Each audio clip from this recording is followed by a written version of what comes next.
Friends, forgive me for not speaking in Hindi. Well, I really congratulate Jan Sanskrit Manch and Allahabad Film Society for organizing this festival. I also congratulate Girish for his unrelenting efforts to take these kind of films to all over northern part of India. Probably one has to ask this question: why is this term cinema of resistance?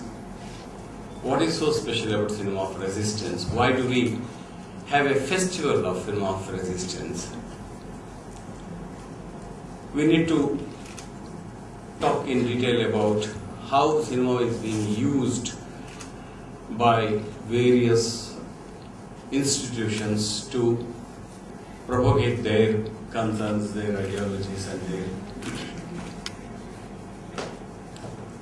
self-centered interests. In fact, we have seen two kinds of cinema. The progressive cinema, according to me, progressive cinema is slightly different from cinema of resistance. We all know progressive cinema, progressive movement started some 60-65 years ago. And in cinema especially, in Indian cinema, the new theatres and the Prabhats and some film production houses in the south have started this progressive cinema movement. There was a time when, there was a respect for ideologies, and there are ideals and there are dreams. So the films are made in that direction. Like Professor Joshi referred to Teen Kanya and other films, Ajut Kanya and other films. You have the Gandhian ideals, you had Marxist ideals, you had a dream of having our own country, independent India, and films are made in, with that ideals.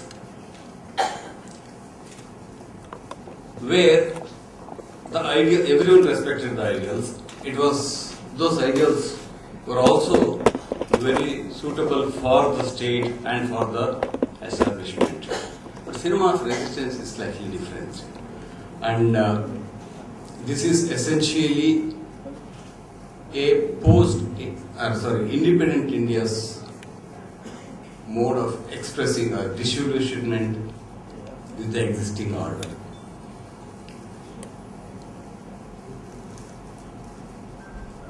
We need to understand how this one has come about.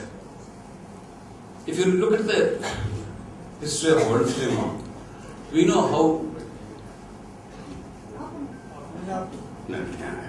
If you look at the history of world cinema, we understand how various states, various organizations, various industries used cinema for their own benefit, for furthering their interests.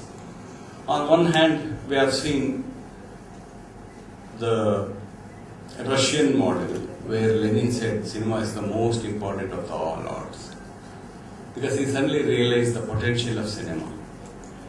And in another sense, Hitler also used it for his own benefit. Lenin used it for the development of the society, whereas Hitler used for the development of his own image. So, the cinema of Leni Riefenstahl, they are of course very, very well-made films, one of the finest filmmakers we have in the last century. But all her creative talents were used to glorify a man who turned out to be a great demon in the later stage.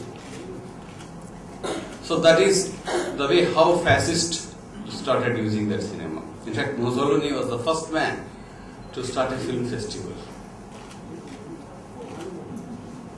See, this is an irony. But Mussolini realized that he need to give an image that he is the one who is propagating good cinema. But we all know what he's done later on. So there are two models now in front of us. One is the Russian model, one is the German model. And there is another model which is the model developed by the Hollywood. The corporate sector, the businessmen, using cinema as a tool for accumulating more and more money, more and more economically.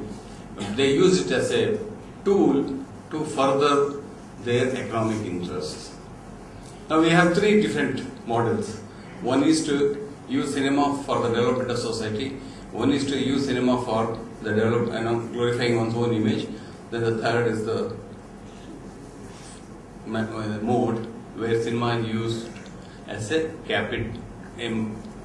method to develop their capital. Now when we come to India, why do we need this cinema of resistance? We had Achyut Kanya, we had Duniya Na Mane, we had films of Raj Kapoor, we had cinema in the south, we had cinema of Subramaniam. They were all made within the existing framework.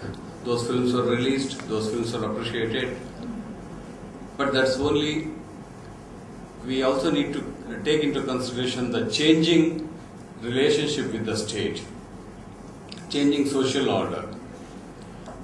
Today, you don't see that kind of films being made in the mainstream because we have moved from socialist, the cinema has moved from this kind of expression, it's becoming more of a capitalist tool. What we are imitating today is the Hollywood mode of making films for generating money and not for propagating ideas. During New Theatre movement, during Prabhat, at least, New Theatre was basically a left ideology. It had left Marxism as the ideological base. Prabhat had the nationalist ideals as their goal, but they both stopped functioning in the 60s, and then on it is the business people who took over the industry.